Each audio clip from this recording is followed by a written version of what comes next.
O presidente Jair Bolsonaro embarca nesta segunda-feira para essa polêmica viagem para a Rússia, que tem despertado tanta atenção e gerado tantos debates aí desde os últimos dias, o começo do mês, né, quando foi confirmada mesmo a viagem para Moscou, para o encontro com Vladimir Putin ainda nesta semana. Hoje Bolsonaro falou sobre este encontro que ele terá com o líder russo. Vamos ouvir.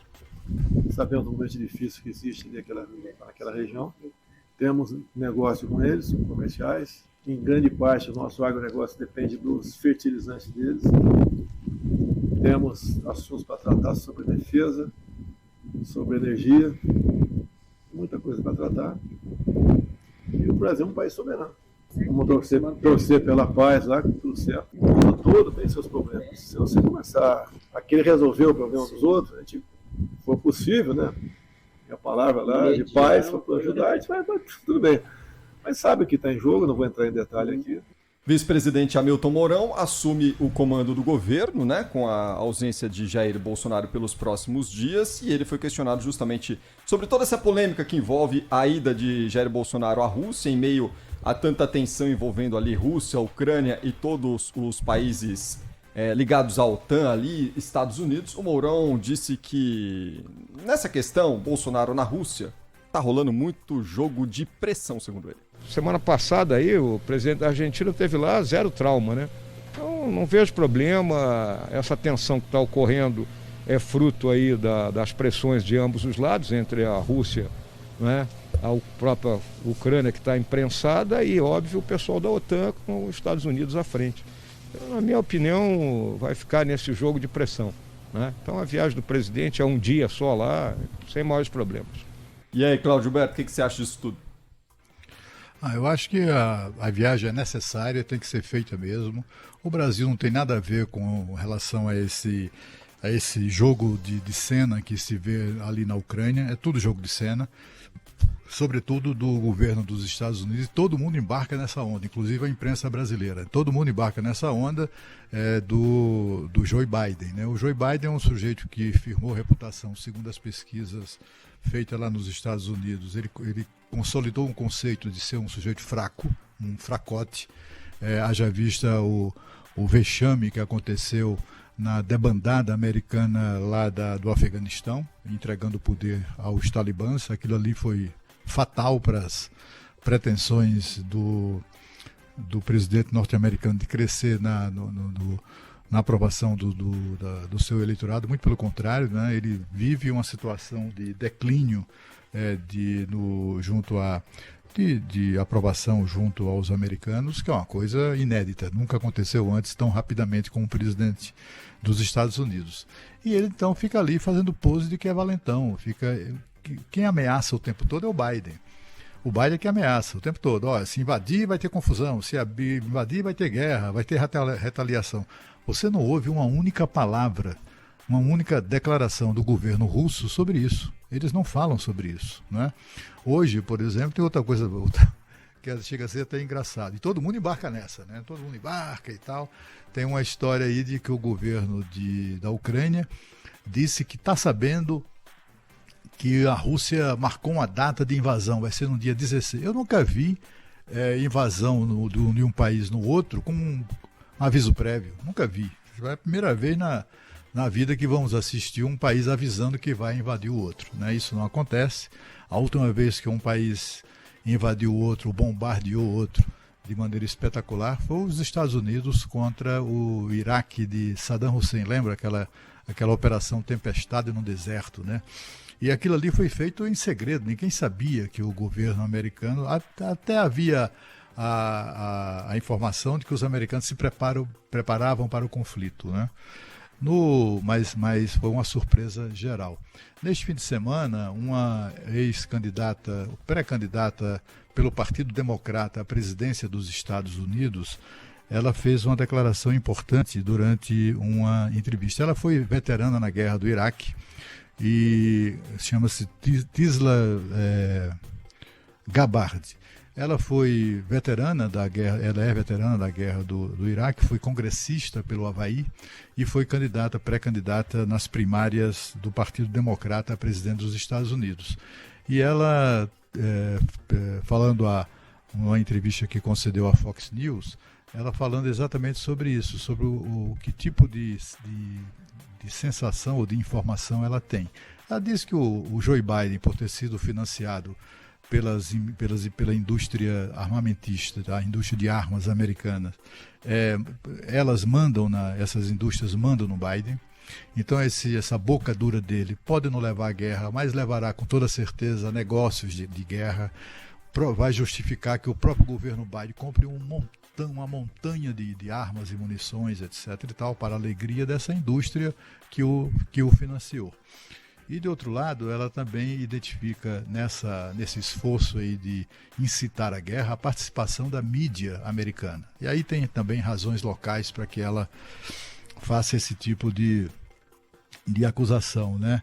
A expressão que ela usa é complexo militar industrial, que controla Joe Biden, as palavras que ela usou, e tanto esse complexo quanto a mídia americana acabam apostando, incitando os Estados Unidos a uma guerra que na verdade não faz o menor sentido e não deve ocorrer. Aí eu preciso explicar assim, rapidamente do que se trata isso, né? Se trata do seguinte: há uma possibilidade, uma pretensão do atual governo da Ucrânia de ingressar na OTAN, que é aquela organização do Tratado do Atlântico Norte. É improvável, né, 99% de possibilidade de isso não acontecer, porque a OTAN não quer a Ucrânia, por alguma razão estratégica. E para os russos, permitir que a Ucrânia, que sempre foi, digamos assim, integrante da linha de frente, né, digamos, né, do cinturão de proteção da Rússia, no Pacto de Varsóvia, que é o opositor isso é coisa do que remonta à Guerra Fria. O Pacto de Varsóvia é exatamente o que se opunha à OTAN. Ficavam olhando para o outro com cara feia, nenhum dos dois um atacava o outro, mas ficava, né, aquela coisa da Guerra Fria. Então, o que o governo russo não quer nem ouvir falar é a Ucrânia na OTAN, porque, afinal de contas, abriria um flanco importante ali nesse cinturão de proteção geopolítica da Rússia. E eles não querem isso. A Ucrânia também não tem chance de entrar na OTAN. Qual é o problema do Biden e dos líderes ocidentais chegarem para o Putin e dizer: fica tranquilo que não vai ter OTAN, a Ucrânia não vai entrar na OTAN? Bastava isso. Bastava verbalizar isso, né? Porque na prática é isso que acontece, mas falta verbalizar. Mas não, eles ficam dando uma de valentão, de valentões, né? Todos eles sendo muito valentões nessa história toda, do Putin aos seus principais oponentes. E a gente assiste também uma situação meio ridícula, porque a Rússia é o principal fornecedor de gás para a Europa, que mantém os europeus vivos durante que não lhes permite morrer congelados durante os invernos. Portanto, assim, é claro que também há grandes investimentos europeus na Rússia, mas se o Putin fechar a torneira do gás lá na Rússia, acabou a Europa, mata todo mundo de frio. Então, assim, é um conflito que não vai existir, né? Não vai existir. Isso aí excita muito a fantasia de jornalistas, os políticos, os chefes de governo de Estado estão sempre dispostos a fazer boca dura em relação a isso, principalmente o Biden, pelas razões que eu já expus, mas não passa disso, entendeu? Não passa disso. Agora, o que é que o Brasil tem a ver com essa confusão? Zero, não tem a ver nada. A única coisa que interessa ao Brasil é garantir o fornecimento, aumentar e garantir o fornecimento de potássio e de insumos e fertilizantes para o nosso agronegócio, que é uma coisa que o Brasil só tem uma produção só tem uma unidade fabril, né, produtora desses elementos, que fica em Sergipe e é absolutamente insuficiente para atender às necessidades de todo o agronegócio brasileiro. Então o Brasil precisa mesmo do fornecimento desses materiais, né, desse produto da Rússia. E aí foi para tratar sobre isso que o presidente brasileiro conversou com o presidente Putin quando ele esteve aqui em 2019. E desde então os dois governos têm conversado sobre isso. Recentemente, inclusive, a ministra Tereza Cristina, ministra da Agricultura, esteve na Rússia tratando desse assunto. E aí o que havia era um convite ao presidente do Brasil para visitar a Rússia, e esse convite foi reiterado em dezembro para tratar desses assuntos. Putin chamou o Bolsonaro: olha, então vem para cá, atenda o nosso convite e a gente conversa sobre isso.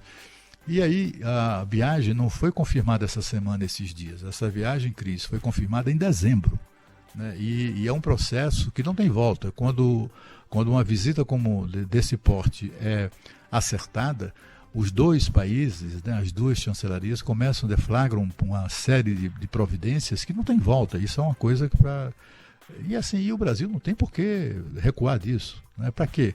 Para atender a quem? A expectativa da imprensa que o critica, né? da imprensa que faz oposição a ele, porque a imprensa que faz oposição a ele, que critica a viagem, é aquela que diria o seguinte: o Bolsonaro amarelou.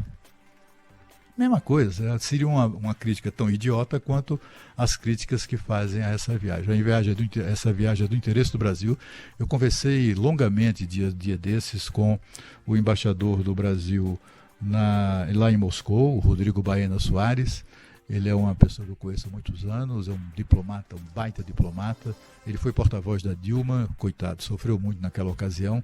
Mas, enfim, ele é uma figura muito, muito competente, muito admirada pelos colegas. Conversei com ele sobre essa pauta de conversações, né, entre os dois governos e, de fato, o convencimento geral de que a viagem é necessária e tem que ser feita exatamente neste momento, né? Como lembrou o Mourão aí.